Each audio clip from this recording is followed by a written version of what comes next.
going on, y'all? Jimmy Macram, Marcus Cash. It's time for the January 27th? Sure. Yes. AE recap for All Elite Wrestling's Wednesday Night Dynamite on TNT. That's a mouthful. First of all, I really like this show. Yes. I don't know if I can love it, but I really like it. Significantly better than last week. For sure. Ironically, yes, definitely. Easily. With relative ease. Like, no need for discussion. Last week's one of the worst shows, you said? You said it placed. It placed. One of the worst 3 Dynamites they've done in 2 years. Ironically, these two shows have something in common. Besides the name, in my opinion, this was 2 of their better booked shows in a row. Better booked. Cool. Last week? Including last week's. Last week's, I just felt like the execution was terrible. Cody having matches that were entirely too long with... Pathetic Peter Avalon. I forgot his name, and I know it's not pathetic. Future. Whatever. Puny. Fair enough. He's terrible, we got it. Bad matches in the ring, silly segments featuring Matt Jackson, also had this show. But mostly, I thought the booking of where things fucking happened, moving the story of each thing forward, was fine. The show had much the same, except with much better wrestling and promos. Show started out, we could use the video package, but I'm not going to complain, with solid damn match. Lance Archer and Eddie Kingston, who is frequently placing, quite frankly, on the MVP list of each episode. Eddie's not a small guy.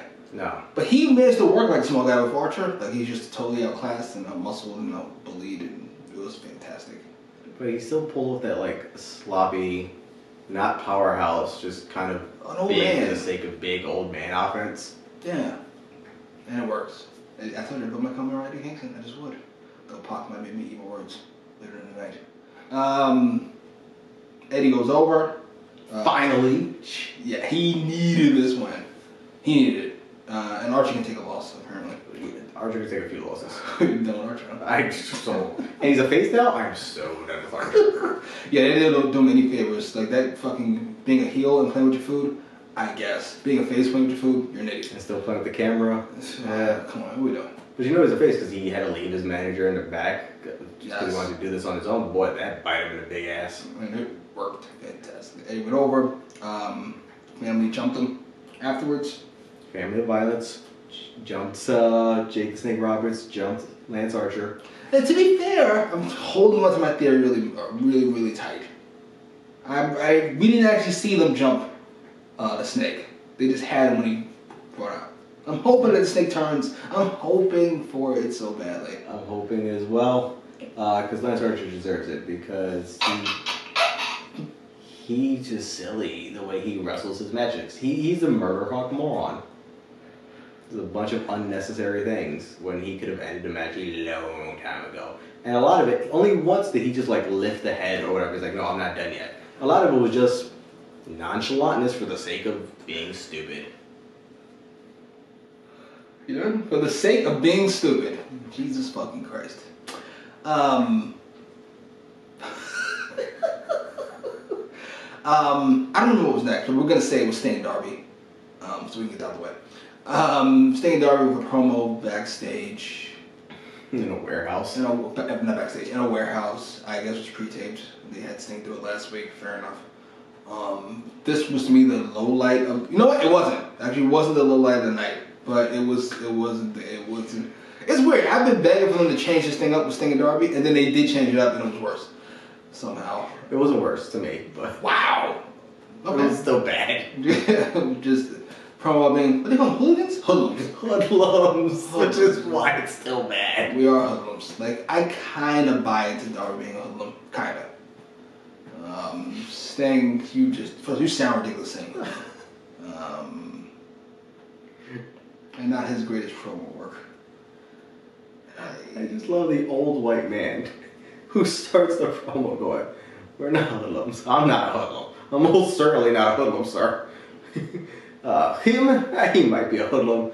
Darby starts smashing a window with a skateboard to prove his hoodlumness, or however you make that word. Yeah, I'm gonna beat up windows with my bat. We're hoodlums. We're both hoodlums.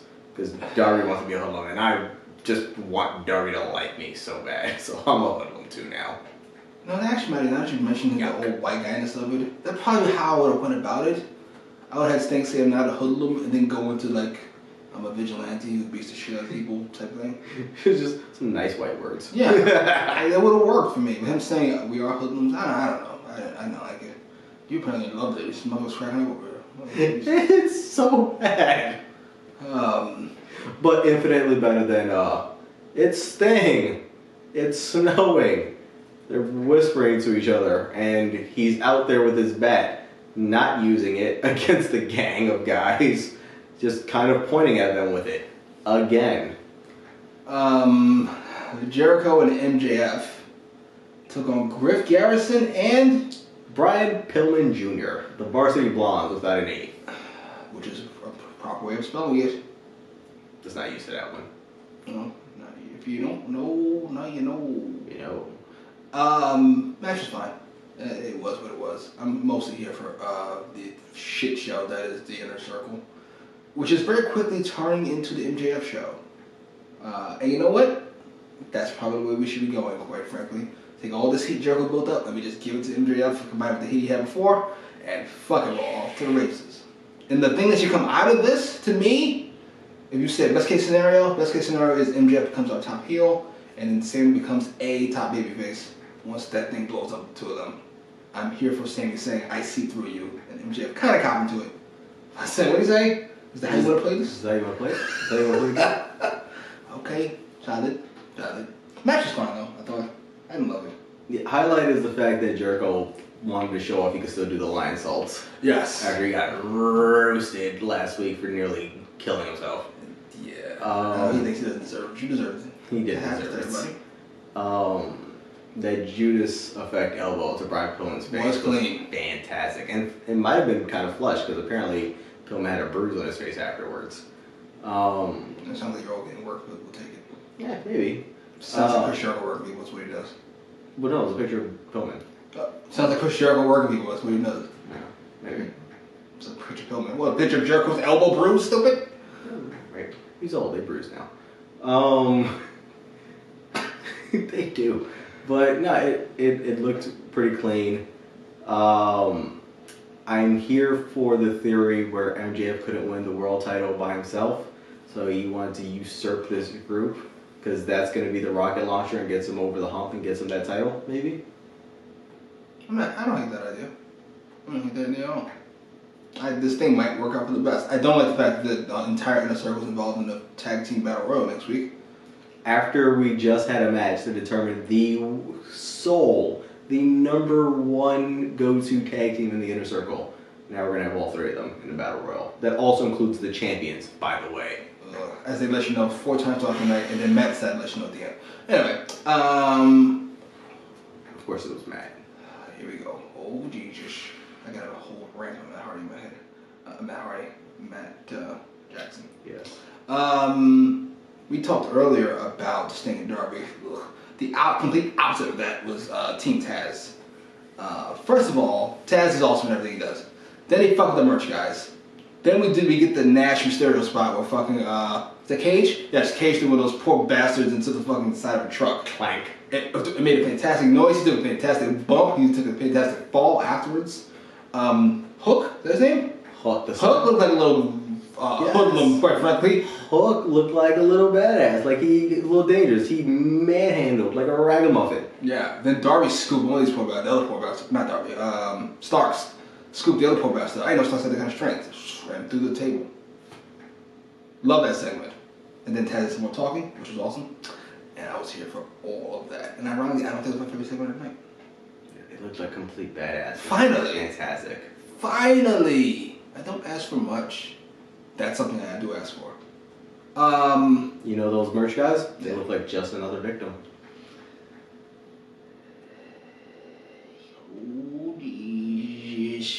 Speaking of victims, Shanna? Is that her name? Shanna? Delicious blonde with an E. I have to. Portugal's perfect athlete from France, who now resides in the United States, that we needed to cover all three of those parts, like 3-4 times. Why does this bother you so much? Pick a thing. Why? First off, your nickname doesn't make sense if they're announcing you as being from France, and then you're shitting on Justin Roberts announcing you from France.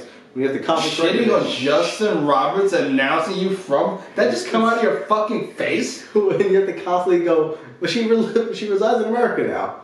Shut up. Just let him say she's from France. But we don't want to bury Justin Roberts. Don't worry, he'll get his heat back when fucking John Moxley comes out or Kenny Omega comes out. And it's his time to shine. It's time for the spotlight to be on me because it's national television. If you need to hear my voice so I can fuck 15-year-olds. Whatever. Allegedly enough. Not allegedly, enough. It is enough. Capital E, period at the end. Anywho. He's my Matt Jackson. Relative ease. Shanna lost to Britt Baker, D-U-N-D. Dr. Goat. Dr. Goat. Don't call it Groat before that comes out of your face. Or grit, whatever the fuck you say. That shit is gross. Grits. It's not grit. It's gross. That's She's not disgusting. Baker. It's Goat Baker. G-O-A-T, all caps, Baker. Fine, but she's from Gritsburg. Gritsburg's so unattractive to somebody who is so impossibly attractive and awesome. You just have to do grit. There's nothing gritty about fucking Britt Baker. There would be. I don't know what that means. It just sounds disgusting. Oh, it would be. Alright, speak. Go ahead. This is its channel. What's the worst that can happen outside of never getting an interview with fucking Britt Baker ever. Certainly not with me. Gross. Anyway, match was good. It was fine. I thought Shanna came across like a real babyface. And Go Baker is Go Baker. And Reba is hilarious. Yes, very Bill Alfonso for those of you who are old men like me. I had, what was my analogy? You had Bill Alfonso. I had Jimmy Hart. Jimmy Hart, yes. Why? I don't know. It was the over-the-top theatrical manager for ballet.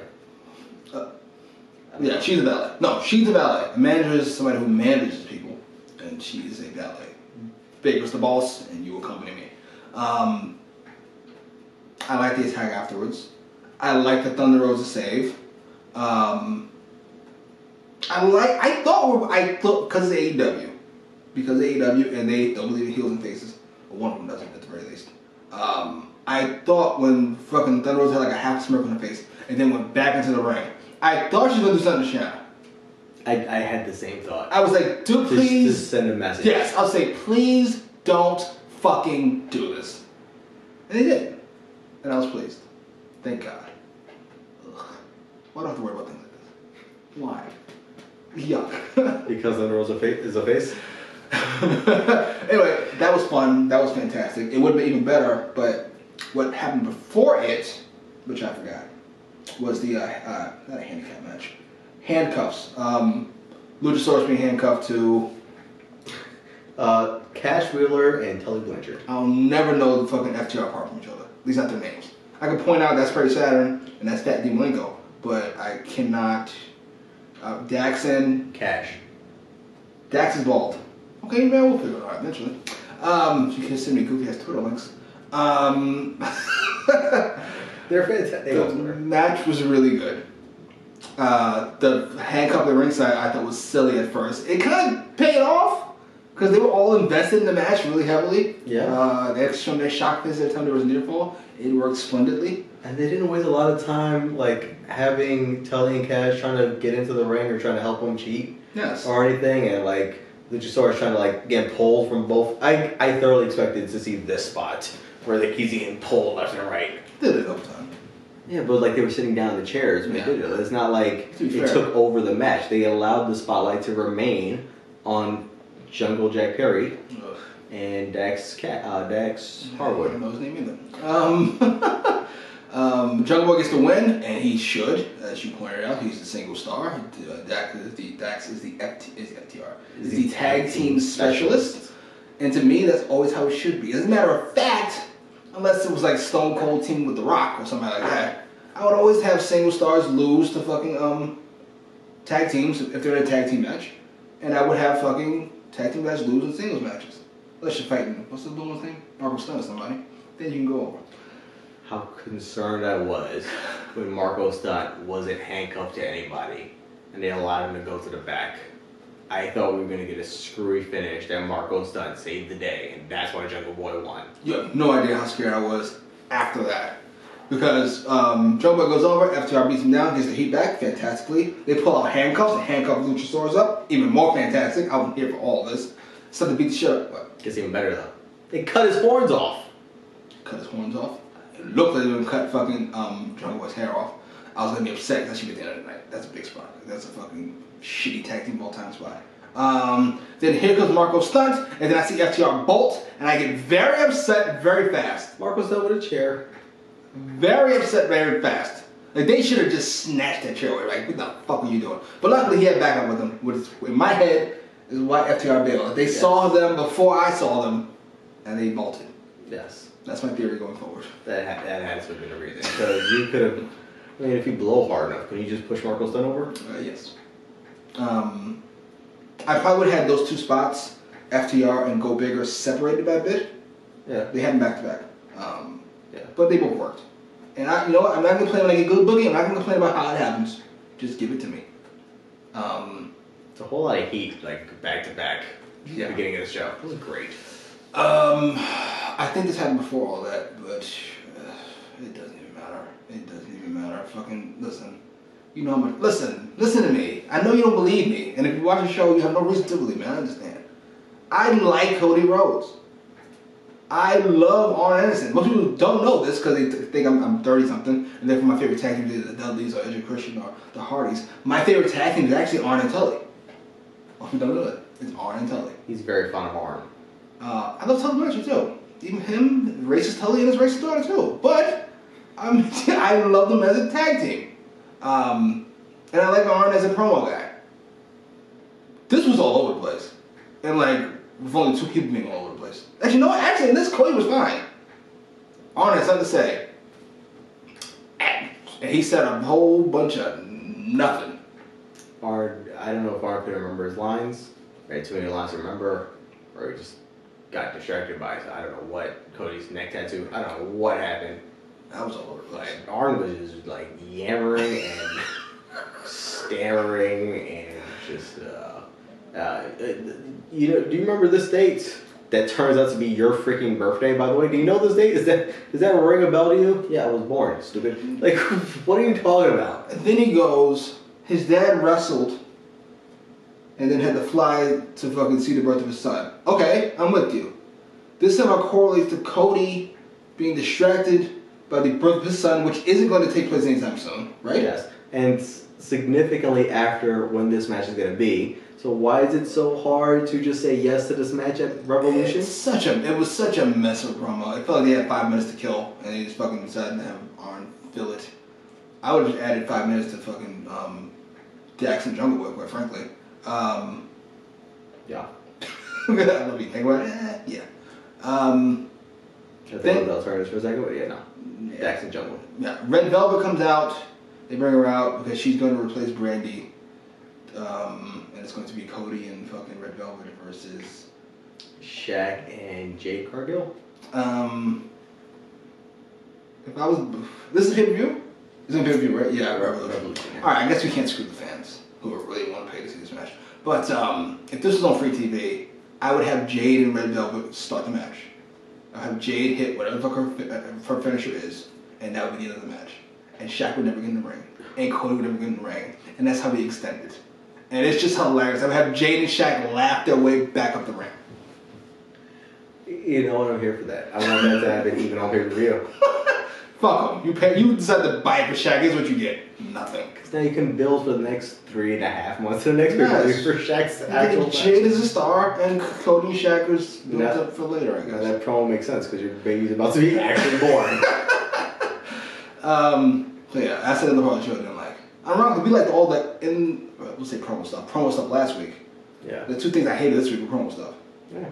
And ring stuff was pretty damn solid. Pretty goddamn solid. I feel we're missing something, promo-wise. Oh! We won't listen much stuff. Listen, because there's not... Those two things that we hated, I didn't hate as much as I hated something that didn't even involve talking or wrestling.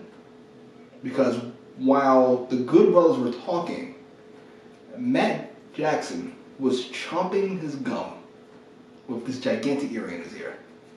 Now, I don't know if he just figured out who Shawn Michaels is, and he's just so enamored by how cool Shawn Michaels in '94 was. Just, you don't understand. I hate Shawn B in general. To hear it on TV with a microphone, and this, With that shit-eating grin. Shit-eating, yes. I've used that word several times. I'm overdoing it, shit-eating, but fuck it, I'm trying to paint a picture. That's what it looks like. Shit-eating grin. Like literally, he was taking large. I'm like, Jesus, sir. Sir, thank you, I got it. Oh, now I got an actual visual. It's fine. Whatever. I enjoyed the Good Brothers. I assume it's not a coincidence that they are coming across like National Hall, right? It's part of the Bullet Club gimmick, I would imagine. I guess. I don't know much of their Japanese personality. I don't watch Impact, and I won't. So I'm not going to see National Hall, right? No, that's what I'm saying. Like, I get it. But I don't know if this is just, like, now with this super clip thing or whatever, or if, like, they've always presented non-WWE personalities as National Hall type figures. I don't know. Don't know the Japanese personalities of them. I'll never watch Impact, so I don't know how they portray themselves over there. I'll never watch it. It's hilarious. Yeah, they're too sweet and the suck. That's their thing. And my belt is it's a giant dick. It's a phallic. And what's my man's name? Who's the tall one? Who's the tall guy? Dot Gallows, but they still call him LG, which is weird to me because I'm pretty sure you can't use a Luke name. He feels like he's caught in a weird middle ground, by the way. He's not tall enough to climb over that top rope without like tiptoeing. But he's too big to go through the middle rope. It's a weird kind of middle ground. He should just slide underneath the bottom, back and forth. Jesus, you're having fucking problem solving today. Look at you. Look at you. They faced the Elite faced the Dark Order. Oh, poor Dark Order. I'm sorry. I know you like them, and I like them. I like Silver at least, and Anna Jay. That counts for something. I should miss the match. Hangman versus.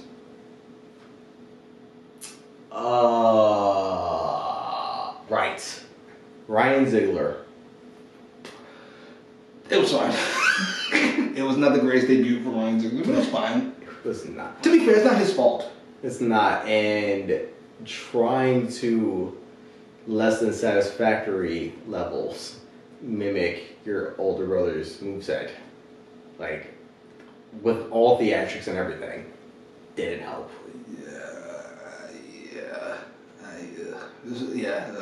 I don't know what he was.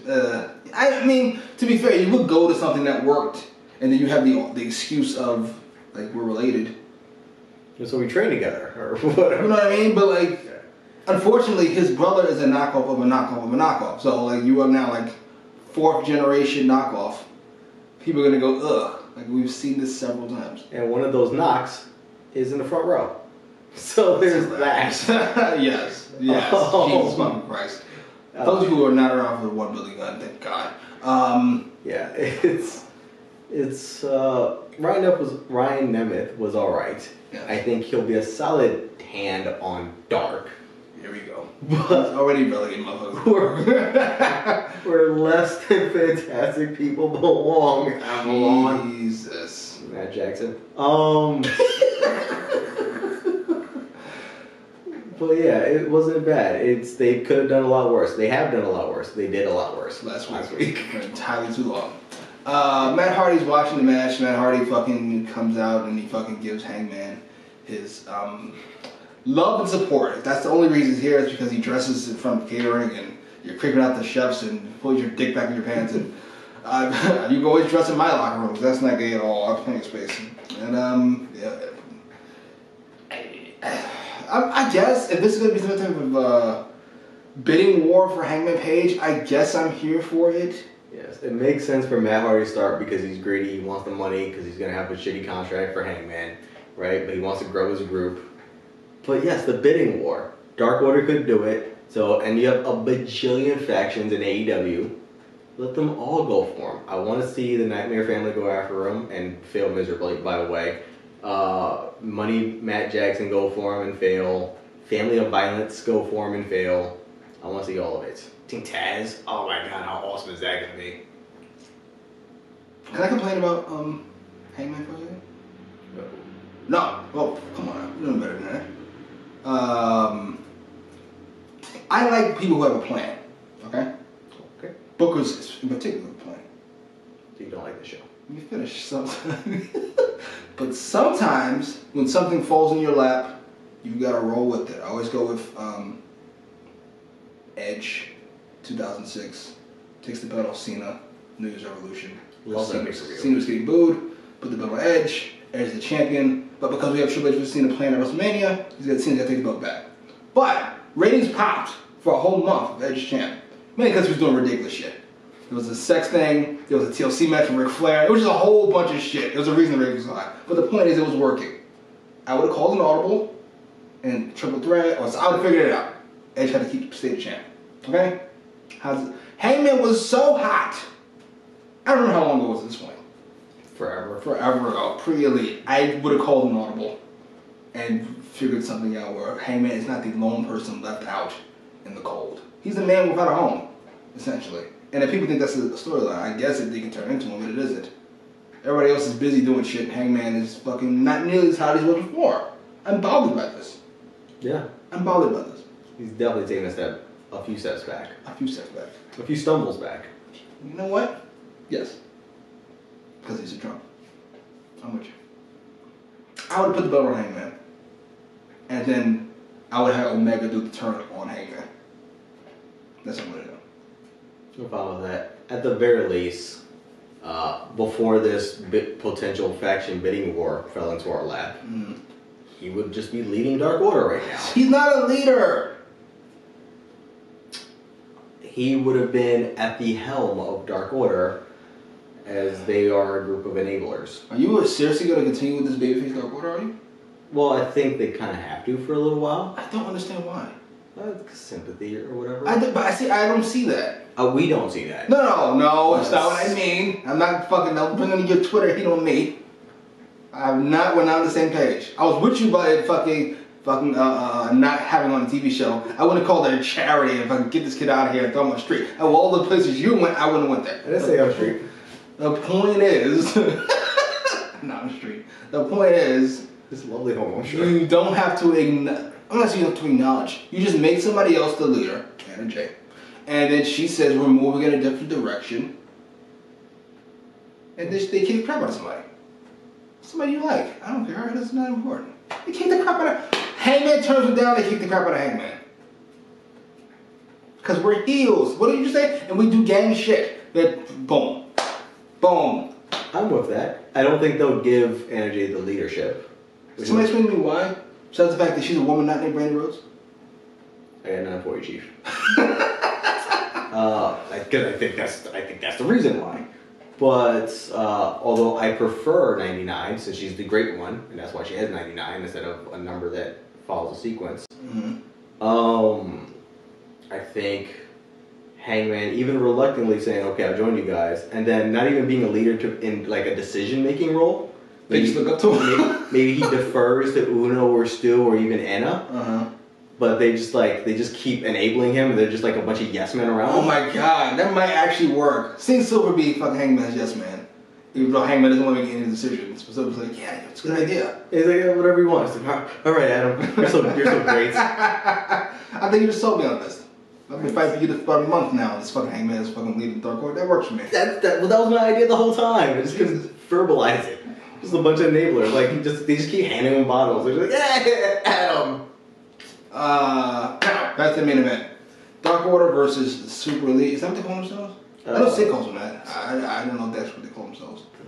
Elite, Super Click, whatever. Whatever, Super Elite. The Bullet Club, they can't write the word Bullet Club even though they can say the word Bullet Club on TV? That's weird. It's weird. Everybody except Kenny Omega.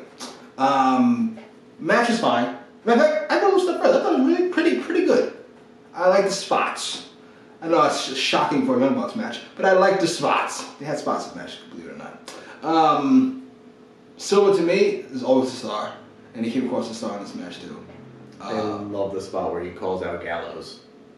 Yes, that was funny. As the two muscle men of the groups. That was good. And to be fair, Gallows, I hate to use the Nash analogy again, but he feels like a talented Kevin Nash. No offense, Kev, you got to cut it in promo. Very much hands it up. Yes, he's just over the top. And fucking Silver played to perfection. And then Silver with that hot tag just beat the shit out of everybody as he runs around like a maniac. Picked one of the Jacksons up from their knees for a suplex. That was impressive. We both popped. And fucking, I don't think it was meant to be popped. It was just fucking randomly impressive. It just does this. Jesus. Stu Grayson took the fall. I know you weren't pleased by this. I'm so upset. There's, in order of needing to be protected, Anna Jay, John Silver, Stu Grayson, and that group. To be fair, they put him over pretty big on the announce table. They did. And in the match, he had a couple spots. Apparently they needed to because he was going to take that fall. Alex Reynolds in that match. Evil Uno's in that match. Alex Reynolds had a couple of spots in the match, too. Yes. So he does not have a great look about him, by the way. He should have kept the mask on. Not that he's ugly. Jesus, it sounded way worse than it was. I just He mean, seems very velocity-ish. yeah, it's very bland. Very Stephen Richards, quite frankly, without all the stuff that makes Stephen Richards kind of entertaining. Damn. What? He'll show you. You'll see.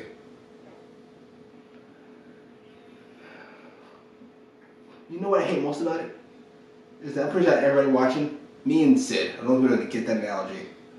So I just have to stay here and be annoyed by it. Because it brought nothing to anybody except a laugh from him and annoyance from me. And that's the end of it. I dropped my laugh. That's what I got from there. I'm proud of himself. I am. He's got the right to be released. Ray Phoenix comes out at the end. He fucking decides he's going to leap into the rafters and then play pool or some shit while he was up there. And then finally come back down and drop kick fucking the two fucking Young Bucks in the chest. You know what that reminded me of, by the way? What? Remember when Rey Mysterio first signed with WWE and they gave him that ridiculous through the stage entrance where he just jumps through the stage and just like in like 10 feet in the air or whatever? Rey Phoenix bounced off that top rope like he got hydraulics that just lifted him. Yes. Who's that jumping out the sky? It was Rey Phoenix. He hung out up there for a while. He dropped kicked the two cocksuckers. Then he's about to get beat up, and Moxley kind of appears out of nowhere, which is kind of cool, quite frankly. And lays them all out. Here comes Omega. You didn't even get another heel spot. He fucking dropped him for Omega to do anything. Immediately. And Omega sold it fantastically. Like, his whole body went limp. Assuming I had never heard about anything Omega did in Japan, which is where most of his fans come from, right? Yeah. A significant portion was there. Most of them. Because he wasn't this cool in Ring of Honor. Everybody who thinks he's the best thing ever, they do so because of Japan, we'll say. That's fair. I should know, not his first run in Ring of Honor. He wasn't that cool. When he came back, he's alright. Jesus, okay. Because he was like a Bullet Club-ish. Okay. You let me know when you're done. You're having flashbacks, trauma over there. He stunk when he first got there. Jesus! When he first got there. Jesus, that's over the top. He was doing like Hadoukens or whatever. Cash Cornet. That'd be fair, it's pretty ridiculous. Right, removing his Japan stuff, he feels very Ric Flair, very 2000 to 2001 leg injury, Triple H. This is like a short sprint of time. I know most of you don't know that because you've seen him recently and before that, but it's like a year. He was amazing. Triple H was. Very like, I'm willing to give everything to the babyface. Except the belt. But I'll give you everything else. I'll look like an idiot. I'll take this move and make it look like you just murdered me on the spot. I like it. And I think him and Moxley kind of fit each other kind of perfectly in that mold. Moxley feels like a non-champion babyface. Like, always chasing, or should be chasing. Very Austin-ish. And Omega feels like a champ to me. Especially with Don Callis. Who we forgot to mention, because Matt Jackson bought him so much. We forgot to mention Don Callis being awesome. The fucking bandage on the side of his fucking face. Like he was in a car accident. Here for it. Don Callis MVP this episode? I can't go that far. Nah. FTW? Oh. Team Taz?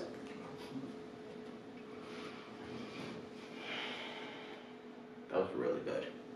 Match of the night, for sure, is Dax and Jungle Boy. Yes.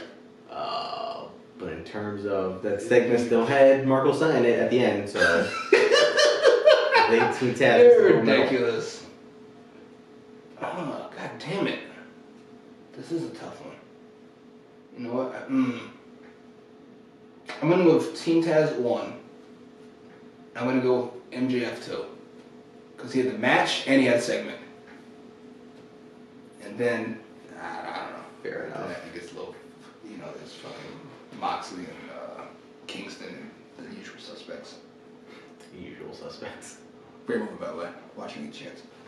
Plug? My battery is dying with the G. Follow my YouTube where I rant about wrestling and how awful most of it is. My battery is dying without the G on Twitter because people follow me now that have a lot more followers than I do, so I guess that makes me cool. Post your comments up and down below. Like, share, subscribe.